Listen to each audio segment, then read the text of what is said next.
Alia Mas Said banyak dicibir usai disebut Kak cantik dari Fuji langsung beri balasan menohok. Alia Mas Said beri balasan menohok usai dicibir wajahnya kalah cantik dari Fuji.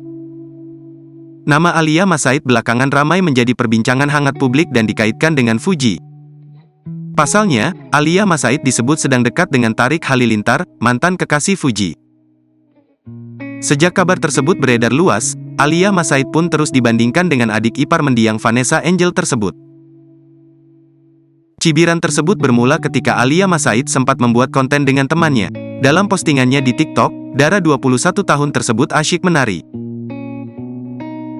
Namun ketika menoleh, wajah aslinya yang tanpa filter tersebut terlihat. Alhasil, banyak warganet yang mulai membandingkan kecantikannya dengan Fuji. Menanggapi hal tersebut, Alia Mas Said memberikan jawaban menohok. Dia membalasnya dengan bijak dan mengatakan bahwa ia tidak bertanggung jawab terkait dengan apapun yang dipikirkan dan dibicarakan orang lain. Alia pun mengaku akan tetap menjadi diri sendiri.